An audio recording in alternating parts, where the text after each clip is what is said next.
एकादशी की भक्तों कथा सुनाते हैं, पावन कथा सुनाते हैं। सुनकर लोक और परलोक सुधर ही जाते हैं।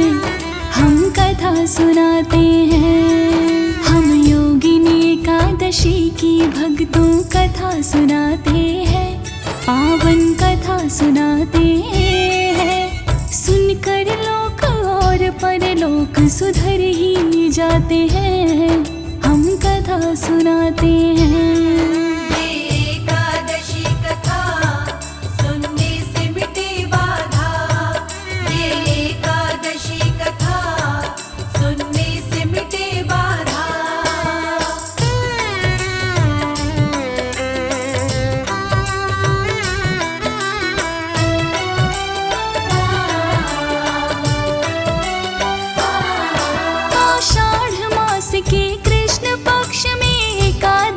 जो आए योगिनी एकादशी के नाम से भक्तों जानी जाए।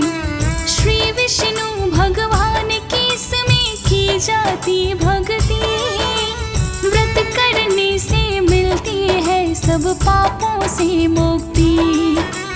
पिछले जन्म के किए पाप भी सब धुल जाते हैं। एकादशी की व्रत विधि को भी निभाते हैं। पावन बड़ी आषाढ़ मास की ये एकादशी है। योगिनी एकादशी के व्रत की एक कथा भी है। आओ भक्तों उसी कथा को हम दोहराते हैं, पावन कथा सुनाते हैं। सुनकर लोक और परलोक सुधर ही जाते हैं।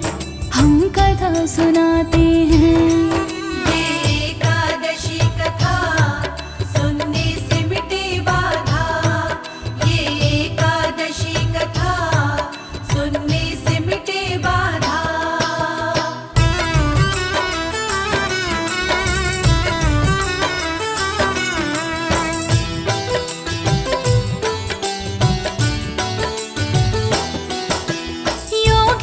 एकादशी व्रत की कथा है बड़ी प्राचीन। कहते हैं कृष्णा ने सुनाई महाभारत काली।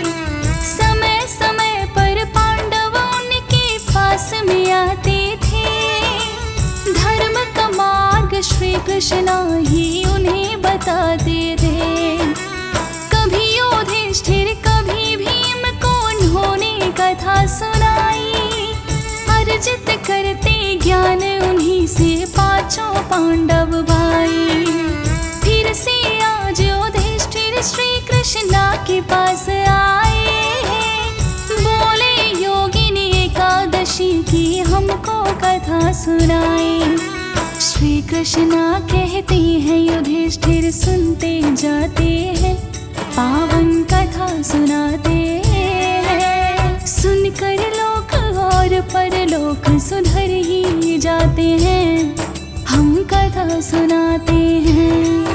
एकादशी कथा सुनने से मिटे बाधा, ये एकादशी कथा सुनने से मिटे बाधा।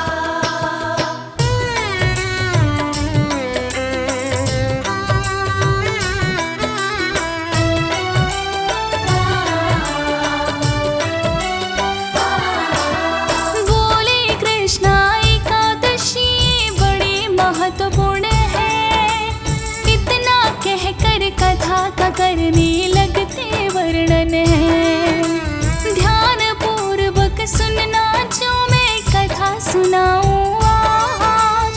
कुबेर नाम का राजा करता अलकापुरी में राज।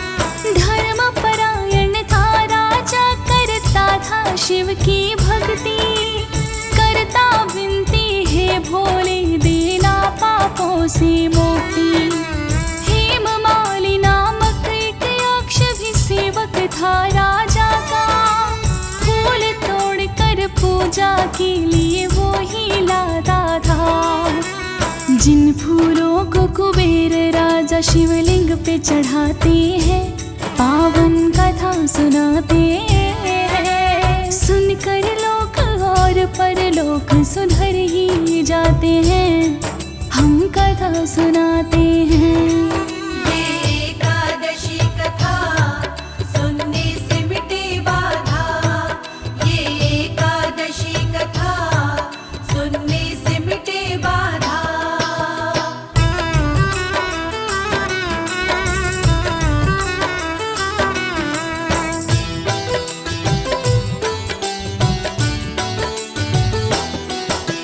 हेममाल की पत्नी का है नाम विशालाक्षी। बड़ी ही रूपवती है, रहती पिया मिलन को प्यासी।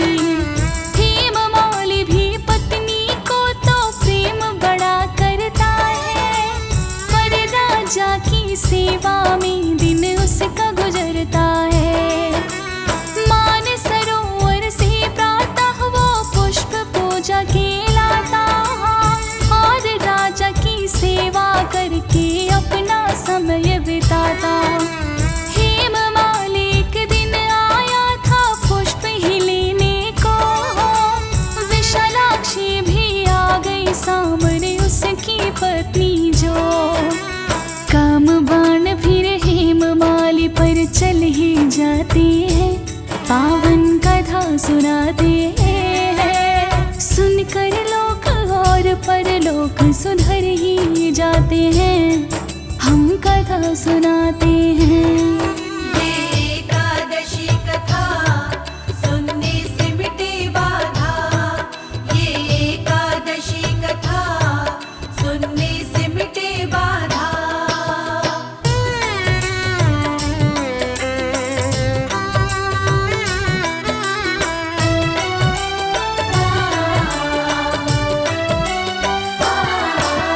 हेममाल अपनी पत्नी संग करने रमण लगा।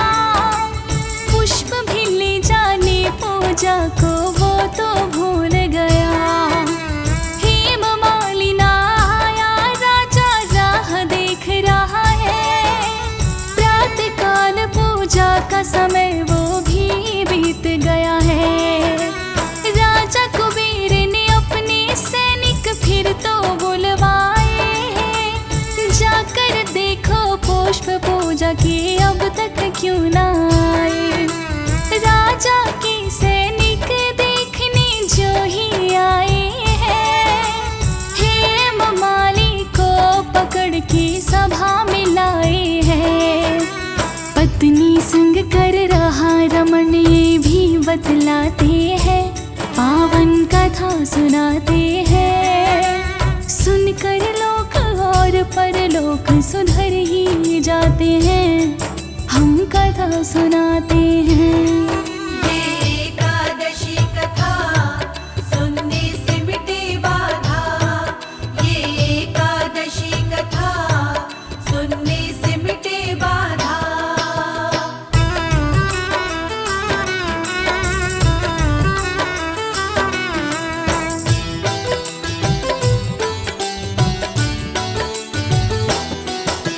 हेममाल पर राजन को है क्रोध बड़ा आया। बोले काम वासना में तुमने कर्तव्य भुलाया। पूजा नहीं कर पाया, मैं हो गया शिव का अपमान। तुमको सजा भुगतनी होगी, अब इतना लो जाओ।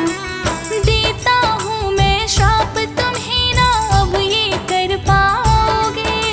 मृत्यु लोक में जाकर गिरोगे, कोढ़ी हो जाओगे। राजा कुबेर ने हेममाल को ऐसा श्राप दिया। मृत्यु लोक में गिरा है आकर, और कोढ़ी भी हुआ। कर्मों के फल क्योंकि सभी के आगे आते हैं। पावन कथा सुनाते हैं। सुनकर लोक और परलोक सुधर ही जाते हैं। हम कथा सुनाते हैं। ये एकादशी कथा सुनने से मिटे बाधा। ये एकादशी कथा सुनने से मिटे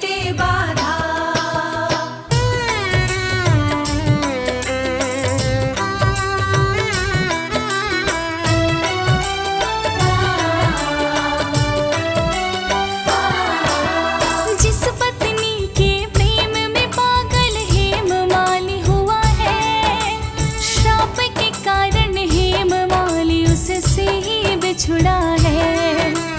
और हो गई है कोढ़ी उसकी कंचन सी काया। हेममाली अब अपनी भूल पर बड़ा ही पछताया।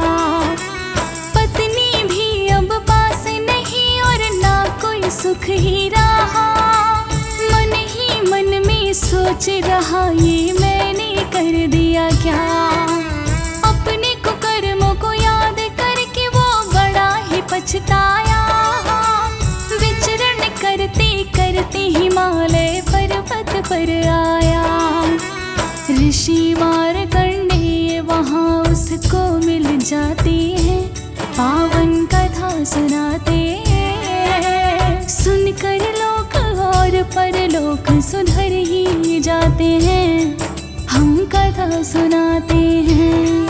ये एकादशी कथा सुनने से मिटे बाधा। ये एकादशी कथा सुनने से मिटे बाधा।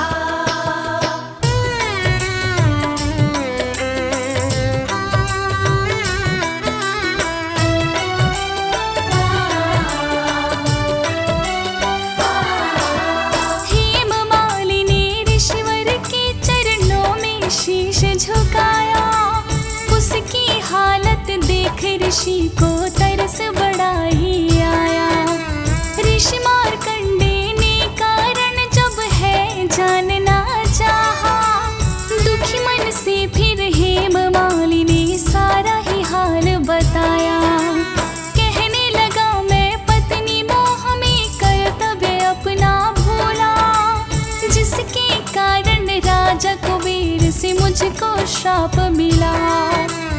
ऐसा कोई उपाय है ऋषिवर मुझको आप बताएं। मैंने जितने पाप किए हैं सभी नष्ट हो जाएं। हेममाली को ऋषि मार्कंडेय बताते हैं, पावन कथा सुनाते हैं। सुनकर लोक और परलोक सुधर ही जाते हैं, हम कथा सुनाते हैं। ये एकादशी कथा सुनने से मिटे बाधा। ये एकादशी कथा सुनने से मिटे बाधा।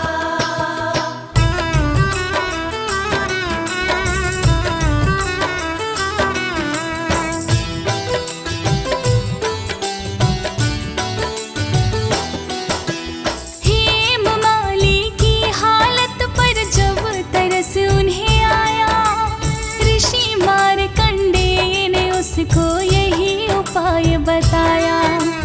एक व्रत है ऐसा जो कि सारे ही पाप मिटाए। आषाढ़ मास के कृष्ण पक्ष की एकादशी जो आए। योगिनी एकादशी व्रत को तुम श्रद्धा भाव से करना। श्री हरि विष्णु जी का ही उस दिन तुम नाम सुमिरना। योगिनी एकादशी व्रत को जो हेममाली कर लोगे, जितने भी तुमने पाप किए हैं सभी नष्ट वो होंगे। एक व्रत से दोनों लोक सुधर ही जाते हैं, पावन कथा सुनाते हैं। सुनकर लोक और परलोक सुधर ही जाते हैं, हम कथा सुनाते हैं। ये एकादशी कथा सुनने से मिटे बाधा। ये एकादशी कथा सुनने से मिटे बाधा।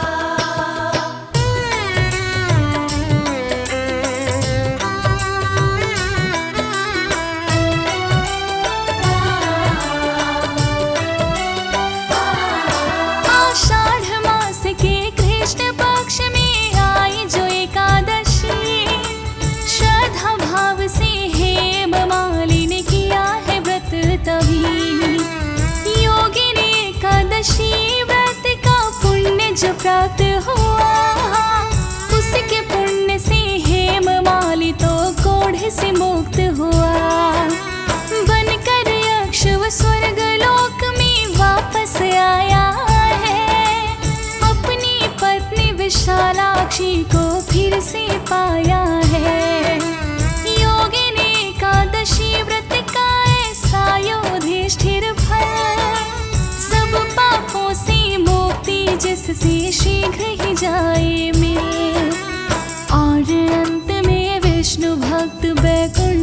जाते हैं, पावन कथा सुनाते हैं। सुनकर लोक और परलोक सुधर ही जाते हैं, हम कथा सुनाते हैं। ये एकादशी कथा सुनने से मिटे बाधा, ये एकादशी कथा सुनने से मिटे बाधा।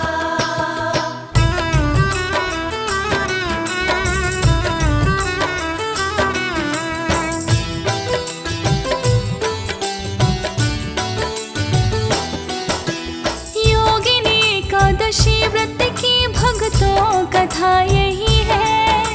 श्री कृष्ण ने एक बार जो युधिष्ठिर से कही है, करते हैं जो एकादशी व्रत यही कथा सुनते हैं, बिगड़े हुए सब काम फिर तो भक्तों के बनते हैं।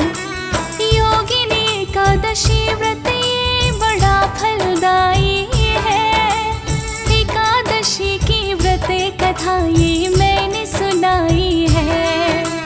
हंसराज रिलहन तो कथा को सुनता बारंबार, जिसके सुनने से होता है भक्तों का उद्धार। फौज सुरेश से सभी कथाएं जो लिखवाते हैं, पावन कथा सुनाते हैं। सुनकर लोक और परलोक सुधर ही जाते हैं, हम कथा सुनाते हैं।